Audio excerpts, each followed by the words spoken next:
Welcome दोस्तों। आज मैं लीजेंड ऑफ द ब्लू सी का 15th एपिसोड एक्सप्लेन करने जा रही हूँ। एपिसोड की शुरुआत होती है जहाँ जॉनजी जलपरी से पूछता है, तुम कैसे मर जाओगी? अब जलपरी उससे पूछती है कि तुम मेरे मन की आवाज कब से सुन सकते हो और मेरे बारे में क्या क्या जानते हो। जॉनजी बोलता है, मैं स्टार्टिंग से अभी तक सब कुछ जानता हूँ। जलपरी फिर से उससे पूछती है, तुम्हें क्या पता है मैं कौन हूँ, कहाँ से आई हूँ? जॉनजी बोलता है, हाँ मुझे पता है कि तुम कौन हो। अब मुझे सब याद आ चुका है। जिसने स्पेन में तुम्हारे साथ अम्ब्रेला शेयर किया था वो मैं ही था। जिसने तुम्हारा हाथ थामा था जब तुम अकेली थी वो लड़का भी मैं ही था। जिसने तुम्हारे लिए नूडल्स बनाए थे वो पागल लड़का भी मैं ही था। उसके बाद वो दिन आया जब तुमने मुझे डूबने से बचाया था और मेरी सारी यादें मिटा दी। अब क्योंकि मैंने तुम्हें सब सच बता दिया है इसलिए तुम मुझे बताओ, तुम क्यों मर जाओगी? ऐसा तुमने क्यों बोला? जलपरी बोलती है, अगर तुम्हें कुछ हो गया तो मैं भी मर जाऊंगी, क्योंकि जमीन पर मेरा दिल सिर्फ तुम्हारे लिए धड़कता है, इसलिए तुम्हें मेरे दिल की आवाज सुनाई देती है। अगर किसी दिन तुम्हें कुछ हो गया या तुमने मुझसे प्यार करना बंद कर दिया तो मेरा दिल रुक जाएगा। ये सुनकर जॉनजी को बहुत बुरा लगता है। वो बोलता है, इसका मतलब तुम्हारी मौत का जिम्मेदार मादेयोंग नहीं मैं बनूंगा। ये कहकर वहाँ से चला जाता है। सीन शिफ्ट होता है। जलपरी अपने रूम में रो रही होती है। वो सोच रही थी कि जॉनजी पता नहीं कब से उसकी मन की आवाज सुन सकता है। तभी जॉनजी रूम में आता है।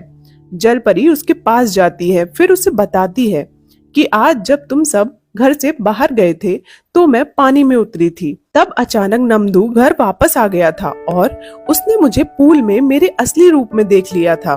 जब उसे मेरे बारे में पता चला तो वो बिल्कुल अलग पर्सन बन गया। उसने मुझे बेचने की बात भी की। मैं घबरा गई, इसलिए मैंने उसकी मेमोरीज इरेज कर दी। तो जॉनजी कहता है, अच्छा किया तुमने। जलपरी जॉनजी से पूछती है, जब तुम्हें पता चला कि मैं कौन हूँ तो तुम्हें कोई फर्क क्यों नहीं पड़ा और तुम्हें मुझसे डर नहीं लगा क्योंकि मैं एक जलपरी हूँ? जॉनजी उसे बताता है, मेरे लिए तुम जो पहले थी आज भी वही हो। जॉनजी जलपरी को एक म्यूजियम में ले जाता है जहाँ वो उसे दमयोंग की पेंटिंग दिखाता है। जलपरी को दमयोंग याद नहीं था। वो जॉनजी से कहती है, ये तो बिल्कुल तुम्हारे जैसा दिखता है। जॉनजी कहता है, मैं इससे ज्यादा स्मार्ट हूँ। फिर जॉनजी उसे दमयोंग के बारे में बताता है। इस इंसान ने एक जलपरी से प्यार किया था। वो जलपरी भी दमयोंग के लिए समुद्र छोड़कर जमीन पर आई थी। अब जलपरी उससे पूछती है कि फिर क्या हुआ इन दोनों के साथ, कहीं कुछ गलत तो नहीं हुआ? जॉनजी कहता है, दोनों का प्यार सफल रहा। दोनों खुशी से एक दूसरे के साथ रहने लगे और साथ साथ बूढ़े हुए और मर गए। यहाँ जॉनजी जलपरी से झूठ बोल रहा था ताकि वो खुश हो जाए।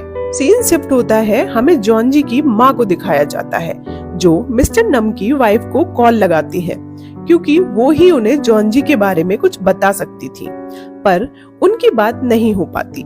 इसलिए जॉनजी की माँ फिर से घर के अंदर चली जाती है। अब ये सब कोई कार से देख रहा होता है। नेक्स्ट सीन में हमें जॉनजी को दिखाया जाता है। जलपरी उसके पास आकर उससे कहती है, जॉनजी तुम्हें जब से पता चला है कि तुम्हारे मरते ही मैं भी मर जाऊंगी तब से तुम परेशान हो, कुछ बदल से गए हो, तो मैं तुम्हारी लाइफ से कल का दिन इरेज कर देती हूँ, फिर हमारे बीच सब कुछ नॉर्मल हो जाएगा। जॉनजी जलपरी को ऐसा करने से मना करता है, पर जलपरी उसे पकड़ने के लिए उसके पीछे भागती है। दोनों पूरे घर में पकड़ा पकड़ी खेल रहे होते हैं। नमदो और तायो ये सब देख रहे हैं। तायो को जेलसी होती है क्योंकि उसे भी जलपरी पर क्रश है। वो वहाँ से उठकर चला जाता है। अब जलपरी और जॉनजी रूम में चले जाते हैं, फिर एक दूसरे को प्यार से गले लगाकर सो जाते हैं। सीन नेक्स्ट मॉर्निंग में शिफ्ट होता है जहां हमें पता चलता है जो आदमी जॉनजी की माँ का पीछा करता रहता था वो कांगशियो का ड्राइवर था। आज वो कांगशियो को लेकर उसी घर में जा रहा होता है जहां जॉनजी की माँ काम करती है। कांगशियो उस घर को देखकर खुश हो जाती है क्योंकि वो घर जिन का था। अब वो घर के अंदर जाती है और जिन से मिलती है। जिन जॉनजी की माँ को कांग सियो के लिए कॉफी लाने के लिए बोलती है। जब वो कॉफी लेकर आती है तब कांग सियो जानबूझकर जॉनजी की माँ की इंसल्ट करने के लिए उससे बोलती है, आपके हाथ का खाना मुझे बहुत पसंद है, अगर आप यहाँ जॉब छोड़ रही हो तो मेरे घर में आ जाओ काम करने। उसे लगा जॉनजी की माँ जिन के सामने कुछ नहीं बोलेगी, लेकिन वो कांग सियो को उल्टा जवाब देती है कि मुझे तुम अपना बेडरूम नहीं दे सकती लेकिन किचन दे सकती हो। जिन को कुछ समझ नहीं आता, वो पूछती है तुम ये सब क्या बोले जा रही हो। जॉनजी की माँ उसे बताती है कि तुमने मुझे एक दिन इस चुड़ैल की कहानी सुनाई थी ना, जिसने अपनी फ्रेंड के हस्बैंड को छीन लिया था और उससे शादी कर ली थी। फिर किसी को नहीं पता चला कि उनकी पहली बीवी कहाँ गई। जिन तुरंत बोलती है, हाँ। अब जॉनजी की माँ बताती है कि मैं ही हूँ उनकी ऑफिशियल वाइफ। इस औरत ने मेरे ही घर को बर्बाद किया था। ये सुनते ही जिन के होश उड़ जाते हैं। ये सब होने के बाद कांग सियो की बुरी तरह इंसल्ट हो जाती है। वो तुरंत जिन के घर से निकल जाती है। दूसरी तरफ जॉनजी और वो पुलिस वाले उसके घर बैठकर मादेयोंग की पूरी हिस्ट्री डिस्कस कर रहे थे। तभी पुलिस कांग जियोन के बारे में बताती है। तब नमदू जॉनजी को बताता है जब उसने जॉनजी की माँ को ढूंढने की कोशिश की थी तो उसे एक स्कूल का पता चला था जहाँ से उसकी माँ ने हाई स्कूल किया था, और इस औरत कांग जियोन ने भी उसी सेम स्कूल से हाई स्कूल किया है, तो हो सकता है जॉनजी की माँ इसे जानती हो। नेक्स्ट सीन में जिन को दिखाया जाता है जो जॉनजी की माँ से कहती है, आप चिंता मत करो, मैं आपके साथ हूँ, हम मिलकर कांग सियो को मजा चखाएंगे। इसके बाद जिन सुन के पास भी जाती है। उसे भी वो बता देती है कि हमारी मेड सीईओ की बीवी है। ये सुनकर सुन और ज्यादा डिप्रेस हो जाती है क्योंकि उसने मेड समझकर उनकी बहुत इंसल्ट की थी। इसलिए वो ड्रिंक करने क्लब चली जाती है, जहाँ ज्यादा पीने की वजह से अब वो घर वापस भी नहीं आ पा रही थी। इसलिए तायो को कॉल करके बुलाती है। तायो जा रहा होता है, तभी नमदू उससे कहता है कि मैं भी तुम्हारे साथ क्लब चलूंगा, वहाँ बहुत फ्रेश मछलियाँ होती हैं। ये बात जलपरी सुन लेती है। उसे लगता है कि दोनों रियल फिश के बारे में बात कर रहे हैं जिन्हें वो खा भी सकती है, इसलिए वो भी उनके साथ क्लब चली जाती है। वहाँ पहुंचकर सब बहुत एंजॉय करते हैं। उधर जब जॉनजी घर आता है उसे घर में कोई नहीं मिलता। वो नमदू को कॉल करके पूछता है कि तुम सब कहाँ हो, फिर खुद भी उसी क्लब में चला जाता है। अब वो जलपरी को वहाँ से लेकर बाहर आ जाता है। बाहर बारिश हो रही थी, इसलिए दोनों एक जगह खड़े हो जाते हैं।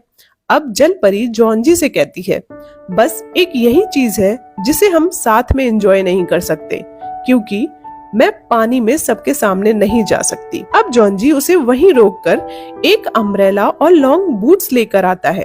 उसे पहनाकर कहता है, ऐसी कोई चीज नहीं जिसे हम साथ में एंजॉय नहीं कर सकते। दोनों ये रोमांटिक मोमेंट एंजॉय करते हुए घर की तरफ निकल जाते हैं। सीन नेक्स्ट डे पर शिफ्ट होता है, जहाँ जलपरी यूना से मिलने जाती है। वहीं उसकी बैगर फ्रेंड भी आ जाती है।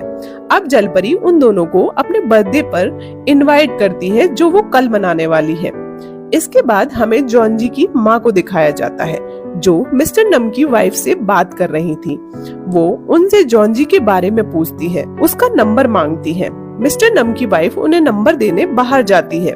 तभी रूम में जॉनजी का स्टेप ब्रदर आता है और मिस्टर नम का ऑक्सीजन मास्क हटा देता है। मादेयोंग उस रूम में आकर उसे वहाँ से पकड़ ले जाता है। फिर कहता है कि तुम्हें कुछ करने की जरूरत नहीं है, मैं और तुम्हारी माँ सब संभाल लेंगे। उधर हॉस्पिटल में मिस्टर नम की हालत खराब हो जाती है। डॉक्टर उन्हें स्टेबल करने की कोशिश कर रहे हैं। मिस्टर नम बेहोश हो जाते हैं। फिर वो अपने सपने में दमयोंग को देखते हैं। उसके बाद खुद को कुछ ढूंढते हुए देखते हैं। सीन शिफ्ट होता है और हमें दिखाया जाता है जलपरी जॉनजी की माँ को कॉल करके अपने बर्थडे पर इनवाइट कर रही है। वो पहले तो मना कर देती है क्योंकि वो भी परेशान थी, लेकिन जब उनको पता चलता है कि जलपरी के पेरेंट्स नहीं हैं, तो वो आने के लिए मान जाती हैं। अब अगली सुबह जलपरी की बर्थडे पार्टी की तैयारियां चल रही हैं। उसके फ्रेंड्स घर आ जाते हैं, जिनमें वो बच्ची और वो बैगर होते हैं। जॉनजी जलपरी के लिए फ्लावर्स लेने गया है। तभी जॉन जी की माँ जलपरी को कॉल करती है। जलपरी उन्हें लेने घर से निकल जाती है। वो जॉन जी की माँ को लेकर घर आ रही थी। तभी रोड की दूसरी साइड जॉन जी उसे देख लेता है। वो जलपरी को तो पहचान लेता है, पर उसके साथ कौन है वो ठीक से देख नहीं पाता। अब ये लोग रोड क्रॉसिंग पर रुक जाते हैं। क्योंकि जॉन जी जलपरी के ठीक सामने वाली रोड पर खड़ा था, इसलिए जलपरी चिल्लाकर उसका नाम पुकारने लगती है, जॉन जी मैं यहाँ हूँ। जॉन जी नाम सुनते ही जॉन जी की माँ इमोशनल हो जाती है और जलपरी को बताती है कि उसके बेटे का नाम भी जॉन जी था, जो 10 साल का था तब उनसे बिछड़ गया था। अब जलपरी को जॉन जी की बात याद आती है, जो उसने टावर ऑफ हरक्यूलिस पे जलपरी को बताई थी कि उसकी माँ उसे 10 साल में बिछड़ गई थी। वो ये बात जॉन जी की माँ को बताती है। अब कंफर्म हो जाता है कि सामने जो खड़ा है वो उनका ही बेटा है। जलपरी बहुत खुश होती है, इसलिए मन में जॉन जी से बात करती है। उससे कहती है, जॉन जी तुमने कहा था ना जो बिछड़ते हैं वो फिर से मिलते हैं। कॉन्ग्रेचुलेशंस जॉन जी, आज तुम अपनी माँ से मिलने वाले हो। तुम्हारी माँ मिल गई हैं और इस समय मेरे साथ खड़ी हैं। ये सब जॉन जी सुन रहा था। वो सब एक दूसरे की तरफ बढ़ने लगते हैं और ये एपिसोड यहीं खत्म हो जाता है। आगे की कहानी जानने के लिए बने रहिए मेरे साथ। मिलते हैं नेक्स्ट वीडियो में। तब तक के लिए good bye and take care.